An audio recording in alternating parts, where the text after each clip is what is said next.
What's up, everybody? It's Mr. Talkbox. Check it out. You need to like and subscribe. Come on and catch a motherfucker. Boy,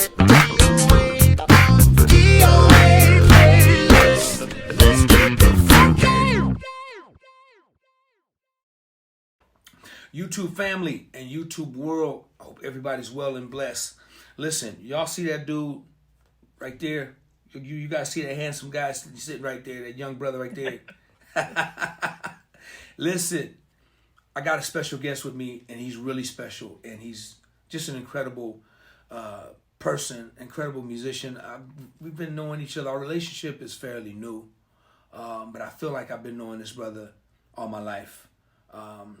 Y'all give it up for this incredible dude, Thomas Adam Johnson, a.k.a. Taj. What's up, baby? I love you, brother. Thanks for having me. First, I have to say thank you, bro. You're a legend. You know so many people.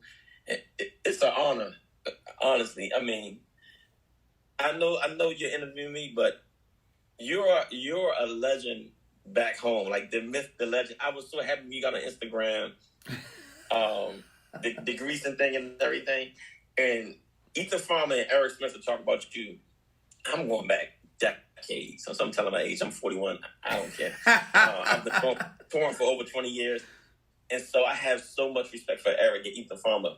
And they would talk about you, man. And bro, it's an honor. Thank you. You're a legend. We all look up to you. Thank you for your gift and your spirit, man. I appreciate it, for real. Man, I appreciate the love and respect, but this is about you, dude. It's about you and you know, and who you are as a man, dude, and as a young man. Yeah, you 41, brother. You don't look no more than 21, man. You're in great physical shape. We're gonna talk about that, man. And but I really got a lot of respect for you. And there's so many, and I'm glad I got on Instagram too, man. And you know, and I use my platform, man, just to shine light on just people, man, just people that you know show me love and respect, and I show them love and respect back, just to reconnect too with people that I've been out of touch with, man. And I'm having fun, man. This ain't for nothing but my grandkids, man. So when I'm gone, they can look back and say, you know, Pop knew he knew a lot of good people, man. And this is what this is for. So listen, man, let's get into it. So Taj. Yes, sir. When we hooked up, you were in Baltimore. Then you relocated, right? Tell me about that. Well, okay, so I've played band, Black American music, since the age of 7. My father's a musician. And so back in Baltimore, Washington, D.C. area I'm from, the mega church thing is really big. It's a legit Bible Belt, especially for Black people. PG County is the wealthiest Black county in the United States of America. Baltimore City is, I think, number 4. So that reflects in the Black church. So gospel music is really big in Baltimore. I've written for Jason Nelson, played with him, Jonathan Nelson, Anthony Brown, did all his records, all the Jonathan records, and we all came out of Morgan State. So the culture that I come from is big in Black mega church. In that area, the corridor, in the northern East Coast area. And so one of my mentors, Steve Lawrence, he produced a lot of TD Jakes records. He was at the Potter's House, I know, for about a decade. He was like, man, come to the Potter's House. I was a kid. You know, Baltimoreans, we're kind of scared to leave Baltimore. It kind of reminds you of Oakland. Baltimore was like an East Coast Oakland. I just didn't feel led. And then I went to South Africa with Jamar Jones from Philadelphia, because Baltimore and Philly is very close. So Stephen Ford was at my wife's uncle church. He's still there today in 2023, but he's been there for like 20 years. And he had all, you know, we're all sons of Stephen Ford. Myself, Justin Savage, Wayne Moore, Omar. He's the music director for Rihanna and everybody. I mean, Jamar, everybody. So we're all like family. I went to Africa with Jakes and them for like 2 to 3 weeks in South Africa. And then later on, Jamar asked me to come to Potter's House, and I just didn't feel led. And then my buddy, Justin Savage, he's the music director there now. And he asked me, and I was there, and I served there for like a year. And now I'm kind of freelancing have a little more freedom because I'm a writer, producer. I love producing. That's one thing about you. We have that in common. We're both producers. I'm also a pianist. I love playing. So I have a little more free time to do what I want to do, my initiatives. And where I am in life now, I'm about purpose. Like why I was put on this earth. So if I was put on this earth to tour, I'm going to do that. If I'm put on there to release a sound, I'm going to do that. And I just feel led right now this season to do what I was on this earth to do. What you're doing. More talking and speaking. We all know DOA as the great producer and bassist, but you're a very intelligent man. You're a spiritual man. And I think the world needs to see more creative artists in this light as thinkers, speakers, encouragers, educators. And so I have the gift and it's anointing in my life to educate. That's my heart. That's my pulse. Education and encouragement. Prophesy to speak well of. So I'm even outside of music. I'm stepping more into other things. When I was a child, I was in Bible college. I love the Word of God. It's the most practical book, the Bible. But I study other religions too. So I know in church we're not really encouraged to study other religions, but I do. So anyway, where I am now, I'm freelance and I'm recording. There's a record, Anthony Brown from Baltimore. I did like half of his record. So if you could check it out, I put a post up on Instagram. It's a movie. It's like 4 tracks on there. On Hulu is coming out. I'm on that record. I'm on Chandler's new record, Kiara Sheard record, and there's another artist named Norma Hutchins. So I'm doing some recording too, and I've been recording for years. So God has blessed me with the gift of recording. I've recorded on quite a few records. So yeah, man. But I love Dallas. I thank God for the opportunity to work at T.D. Jakes and the Potter's House Church. But God wanted me and my family in Dallas. I've been married for 15 years. I have my wife for 15 years. I have a daughter. She's 2. My son, he's about to be 10. So God used the Potter's House. That was the conduit for us to come into this region. And I do believe God speaks to men and moves men into different regions. It's the book of Acts. The book of Acts is the missionary journeys. So how Christianity came about. They was traveling, man. They was going all over the place, tent makers, even the Old Testament. Leave Haran, leave your family, in the book of Genesis. So moving in regions and certain spirits is strongholds, but it's also access to regions, good things, bad things. But I believe, again, it goes back to your calling, where you're supposed to be. I didn't want to leave Baltimore. I had no reason to leave Baltimore because I love everybody in Baltimore, D.C. My family's still there. But God wanted me in this region. The Potter's House was the conduit. Because I was only at the Potter's House for a year. The church before, I was there for 12 years. So my father being a musician, I didn't go from pillar to post trying to get the most money. And that's just not me. I like to be settled, plan it. That's my makeup. That's just me. So I thought I was moving here to pay the Potter's House. And God's like, no, you have to be in Dallas. So I'm still learning a lot. A little's being revealed every day in Dallas about myself, my family, my purpose, and it would not have happened in Baltimore, Maryland. It just would not have happened. So you were led to move from Baltimore to Dallas specifically to play at the Potter's House, correct? That was the main reason for you moved. I thought. Okay. Because I think I was in my last church for 12 years. God was like, no, you was here to be in Dallas. Now, Taj, you also have a secular background, right? You've played with a lot of R&B artists as well coming up. Let's touch a little bit on that. Then we're gonna move it on. So tell me about some of that. So quickly, I told you about Stephen Ford, Philadelphia and Baltimore, like right beside each other. Yeah. So it's a drummer named Eric Tribbett, and this is being archived, and I'm going to say this. He started almost all of us in R&B. Adam Blackstone, Mike Reed, myself. He was like one of the first East Coast church guys, him and Joe Haywood. Wow. Coming from being a church boy and touring. And he gave myself, Adam Blackstone, Mike Reed, a lot of people their start from church to the road. And so we had like midnight musicals on the East Coast. And that's kind of how you earned your stripes, so to speak. That doesn't happen anymore. It's probably not even safe to do that now. But back in the day, concerts would start literally at 12 o'clock at night. So you had Ty Tribbett. Later, I worked with Kelly Rowland, but Kelly Rowland, musical director, Joe Wilson, he had a group called SOP. And so I knew Joe Wilson. So all the big shots in R&B world and pop world, Joe Wilson was the MD for Lady Gaga. And, you know, my boy Spank and all them, MD for Puffy, everybody. And so I started with Vivian Green. We all did on the East Coast, started with Vivian Green. That's where Adam Blackstone met his wife. His wife was in Baltimore. Mike Reed, Randy Bolin. So I toured with Randy Bolin and Vivian Green first. Wow. I was 21, 22. I was very young. She had a song called Emotion Roller Coaster. I was her very first bass player to tour with her. That's how I met Randy Bolin. I met a lot of people. And then from there, I did like Eric Roberson. From Eric Roberson, I did Jill Scott, like the Philly stuff. But when I was younger, my mentor, Mark Walker, who played on all of Richard Smallwood records, Total Praise bass player, this Mark Walker. He recommended me for Stephanie Mills. I was a kid. So I started Vivian Green at 22. 24, I was on the road with Stephanie Mills. 26, I was her musical director.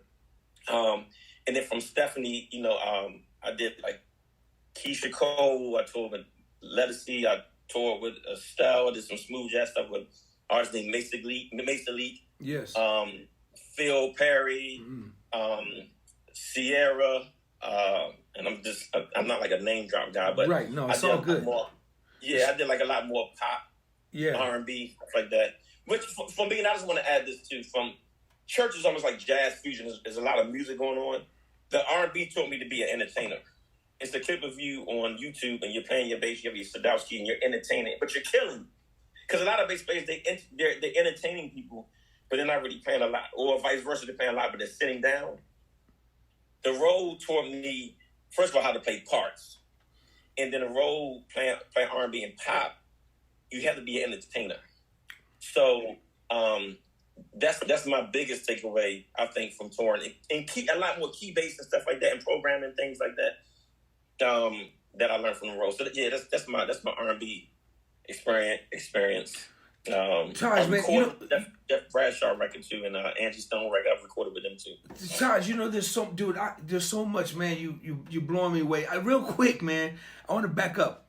So, what kind of backlash, or did you receive any backlash from going from secular to church to how did they receive that? What was that about? Just real quick. That's a good question. I'm kind of curious why you asked that, because I feel like the backlash I received was me growing up hardcore apostolic, which I feel like the typical musician that comes from the church to the road or real life experience like playing secular, I don't think they had to deal with the stuff I dealt with. So my mom and dad are apostolic ministers, and they, you know, I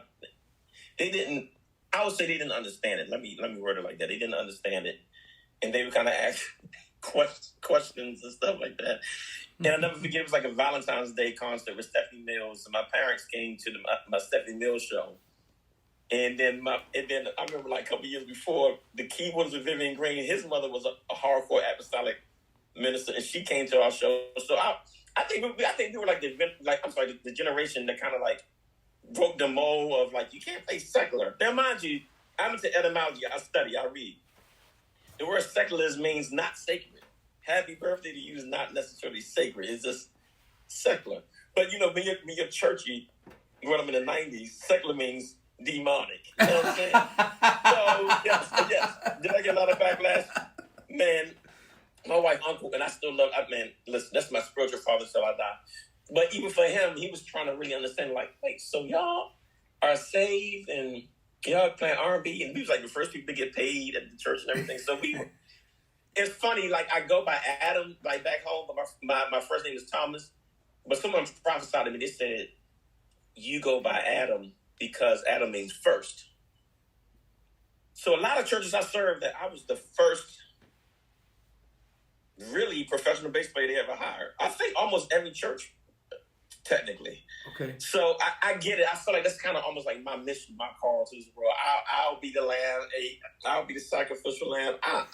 At this point, I'm on the DOA. It's like, it's okay. I'll be the first cat that's playing secular music and everybody kind of gets it later, so it's okay. But yes, I did get out of backlash, though. You know what I'm saying? I did. Wow. You know, the reason why I asked, man, because I had a deep conversation with my brother G1, man, and we had a great conversation. He grew up, you know, as a PK, and he was telling me his backlash, and he went on to, you know, he's a big time producer, and just kind of curious to ask, especially these younger musicians like yourself that.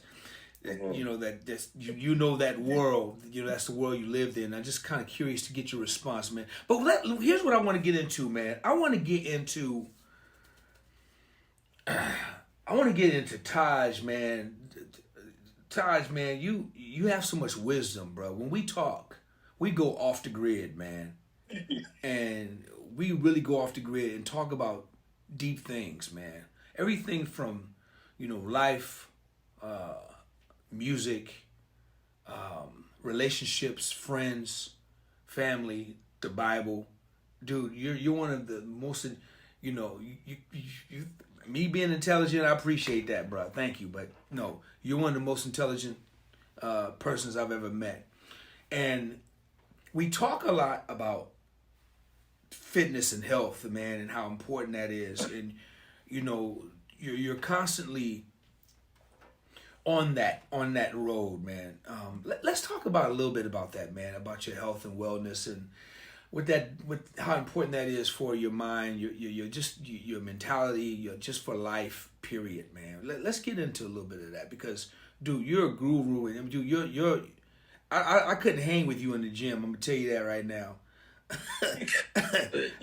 I couldn't do it, man. But dude, let's get into a little bit of the mentality and your mindset about that, man, of how important that is to life. I'll say this quickly. Fitness is interdependent, and it all works together in the ecosystem of your spirit and your soul and your mind. So I noticed for myself, when I'm working out, I eat cleaner. I go to bed earlier. I'm usually happy. So those endorphins that a lot of people get, I don't know if you notice, and musicians, we have to be careful with this, but the alcohol and the drugs, because with us, you ever play DOA and it's like a high? Absolutely. Yeah. See, that, what you should get hit, yes, most people can't even relate what you're talking about. So musicians, we're different. We're in a different frequency. And so those endorphins and what and your pineal gland was what makes you happy, and that we get from drugs, you can actually get that from working out. Saunas. Yes. So, and I'm gonna be honest with you. Me growing up apostolic, I didn't have grace because I didn't understand. So I had a lot of friends. I mean, they would smoke weed all day, every day, you know. And then when I got older, I realized we have to have a release where it's just you can escape, and that's why I do it very early in the morning. My wife and kids are asleep. There's not that much traffic on the road. A lot of times on the way to the gym, I listen to like motivational speaking. When the car is silent. But even fitness gives me that balance that I think a lot of us lack, because a lot of times we don't know there's a healthy way to get that, and that's working out. And so working out for me is interdependent. Okay, for instance, like I did an audition. I won't say the artist, but I did an audition. This is a true story. I'm not even lying. And they took photos, and it was like basically like how you look was a real metric, right? And then I'm not gonna lie, I stunk up the audition. Like I wish I could shave my bass is right, but I had a low end jazz bass, but the cream is really high. So DOA, like, it's like fart, this is going crazy. And one of the best bass players on the East Coast that did way more work than me, he was killing. My whole point of this conversation, I had a look. And so that's another thing I think playing secular music versus like jazz and gospel, a look. Like how you, like when I moved to Philadelphia, Eric Tribbett, Spanky, Aaron Campbell, they like models, yo. Like they was like fresh, and I was like, wait a minute, I'm going shopping. Like I mean, I kind of was into fashion and clothes a little bit, but I was a Baltimore dude. Like the further you go up top, the more artistically fluid they are. You know what I'm saying? Yes, sir. So it's certain clothes you can't even buy in Japan and Europe if you're past a certain size. So it's interdependent of, and that helps you with your confidence. Yes, sir. Like if I want to have a nice suit on, a nice shirt, and I know I'm not fit, that plays on your confidence, your psyche. So for me, working out, it started being like just something like a hobby. So I got muscles, and I got old. I'm like, man, I need to eat better. My omega-3s and my body, my sleep. It's so many things, so many benefits that, bro, if I'm not working out, you want to be around me. The gym is my sanctuary. I go there, I worship. A couple times I've been in the gym, man, I had to get out. I'm worshiping God. I'm crying, speaking in tongues. A song hit me like, I need that. I need that time, brother. So that's what works. And I'm going to leave with this.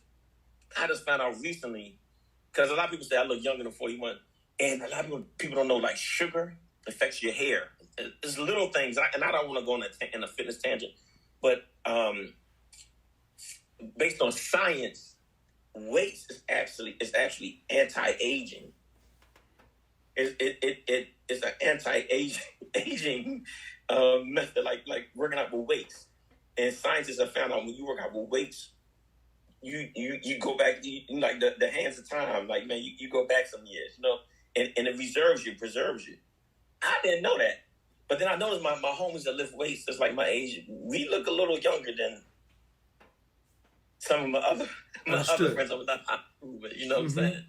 Mm-hmm. So that's the fitness part. I ain't gonna get the yaps and go off on a tangent, but it's all interdependent, man. Domino effect. It affects everything. Like when you're standing, a good friend of mine, he had something going on with his sciatic nerve with his back.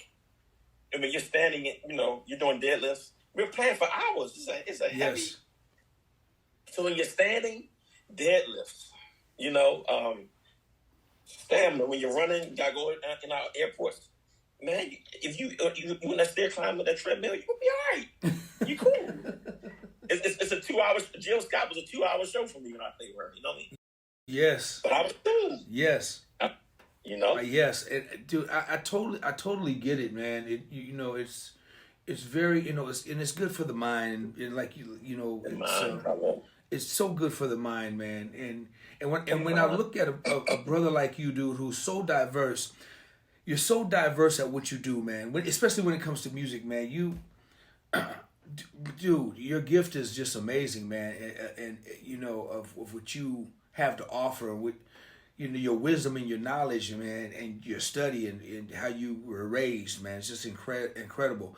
I was so blown away by you when I first, saw a couple of your videos, man. I was just mesmerized. And then when I got to talk to you, just to see how deep you were, I said, this brother is really deep, man. You be sowing seeds in my life, man, because I can just listen to you talk.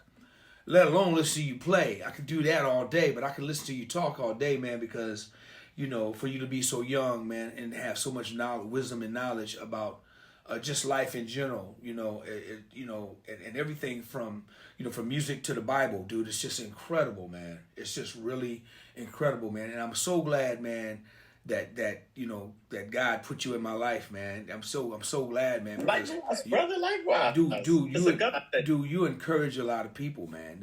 People are gonna be blessed by just, from everything you're talking in this just in our rap conversation, our interview, or whatever you want to call it. People are gonna be like really blown away of how intelligent you are, man. And I'm so grateful, man, to be able to have to call you my brother, my little brother, my friend.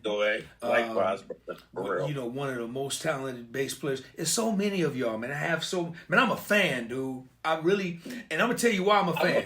I'm gonna tell you why I'm a fan, man. You brothers play. I can never do the stuff y'all do on bass. You guys, man. I sometimes and it's not. I don't trip on what you guys play. I trip on what you guys think about. I'm like. What is he thinking about? If I can just get in the mind, because I can never play like you guys. Man, you guys are on a whole nother, man, you guys are on a whole nother world, man. You guys are on a whole nother planet when it comes to skills and skill levels and how technical you guys are and your execution. But I wonder what goes through your mind, man, when I sit up and watch you play, I'm like, what is he thinking about? I'm gonna say this. I think for me, I can't speak for other people. Me playing piano was a big part for me. So harmony and keys helped me be more sensitive to motion. I think more so than like the average bass player. So like the average bass player, if they're sounding really good, they're like out front. That's not really my thing. I want it to be more my thing. Like Tony Russell's like probably my favorite bass player for that. I love Andrew Goucher's approach for that. Of course, Marcus Miller, but just naturally, I'm more like bring the keyboardist and the drummer together. So rhythmically, drums, harmony, keyboard, and me playing keys. I think I'm probably a little more ahead harmonically. Because I mean, it's a couple records you can listen to me, you be like, I don't hear why people call them to do records. And then maybe like the 10th time, you be like, wait a minute. Like my brother plays keys. He's like, man, like on a couple records, I have to learn songs that you play, and I can't even figure out the bass notes. But it's harmony. It's my love for piano. I love the piano, man. I love the piano. So for me, that's my thing. I don't think I would play the bass I did if I do the way I did if I didn't play piano. Just being totally honest. When I saw you, and I'm gonna close it, but when I saw you playing piano, I lost it, man. I said, God, this is incredible, man. Just how talented this brother is. When I saw that, and then how deep and how rich, man, how rich your musical vocabulary, your encyclopedia of music is so freaking deep, man. And I appreciate it, bro. I really do, and I admire you, man. I admire people like you, man, to be so young. And my prayer is, man, is that I just wish you guys can see this much of what God has blessed me to see, man. And that's all I ever pray for with my young brothers, man. If they can just see an inch of what I've been blessed to see in their musical journey, man. That's my biggest prayer, man, because I've been blessed beyond measure, and it's a different. And the reason why I say that is this, because we're living in a different time, man. We're living in a different age. You took your words from my mouth. You and Ethan Farmer, Nathan East. The world was different. I watch New York Undercover every day. I don't even know if you know the show. Of course, and I watch New York Undercover, and that's even being revealed to me. The world was slower. Yes. And that was just so much information overload. The information is just exactly. And so with that, there's really no standard. Right. Exactly. You put some out today. When you and Ethan Farmer and Nathan East, when y'all was come on the road, there was a standard. Yes. It was the real record business back then. Exactly. And it reflected in y'all pay on tour, reflected on y'all pay with split sheets and business and many other variables in the music business. Exactly. Well, when you say Nathan East, that dude's in a whole he's in a class by itself. But going back to what you're saying, yeah, it was the opportunity, man. The opportunity was much bigger. Man. The tours were real tours. We've really toured for 6, 7 months, 8, 9, 10 months, a year, and just, bus tours, and, those were the opportunities, and they were big. It was just different, man. And I just hope and pray, I probably won't be here, but I hope and pray one day that comes back for this newer generation. You know what? I think it's going to look different. Does that make sense? Yeah. I think it's going to look different. Yeah. Does that make sense? Absolutely. I think so. So when you say that, what's your thought behind that statement? I'm speaking very fast because I want to hold you. But say for instance, I want to pattern my career of like you or Dave Dyson or Ethan Farmer. I think now a friend of mine, he plays with her, the big artist. You know her, right? Yes, of course. And we were talking yesterday. He said, "Man, I'm like a Jamaican doing a little bit of everything." I think it's coming more so to that versus where you could just be a bad cat and make a really good living. I think now it has to be more what we're doing right now. Interviews, education, writing, production. What my man Mike Lee did with Snarky Puppy. Your own record. Or even like Nathan East with Foreplay or Marcus Miller with his records. They were a little ahead of the curve. Yes. I think you have to have your hand in a couple different pots now to see what a Nathan East or Ethan Farmer may have saw just touring. Sure. I think it's going to look differently, but can I be honest with you? It was a little maybe frustrating and discouraging. But over the years, there's a little more encouraging, because now you have to tap into different tentacles and who you are. You being more revealed, and you being pushed and being challenged. So I think it's going to be good in a way for a lot of us. And I agree with you, man. Everything you said, and you just put a button on it. I agree with you, and I just, like I said, my biggest prayer, man, is that the opportunities and the that we had, when we were coming. Well, when I was doing it at that level. That cats can get that same opportunity and not have to play weekend gigs or weekend days. Really experience really good money, because the business is cheap right now. People don't really want to think now. You have to be a thinker now. The game now is thinking. You have to literally create your opportunities now. Yes, you really do, and you really do. And so I'm just hoping that it opens up in a whole nother way, man, like it once was, to where, you can see 15 buses caravanning, and I appreciate what's going on now with some of the bigger tours, and with the Black Promoters Collective doing. They are really setting the standard, man, and really bringing this thing back. So I'm hoping that continues to grow. Listen, man, I can't thank you enough, bro, for hanging out with me, man. Man. Thank you, brother. Taj, tell everybody how they can reach you, man. My handle's on YouTube, Instagram. I'm on TikTok, YouTube, and Instagram. Taj Music 81. I was born in 1981. Taj Music 81. I also have a podcast. My first cat on there that I interviewed, Quinnell Gaskins. Check it out on YouTube. It's also the podcast is on iTunes on your iPhone podcast. Check out my podcast. I have a single called Agnes Day. My little brother, Isaiah Sharkey, big brother, Quincy Phillips, Agnes Day. Great is Our Faithfulness, another single I have. Under Taj, Great is Our Faithfulness. I have Tim Green, William McMillan, again, Quincy Phillips. So check out my music, check out my podcast.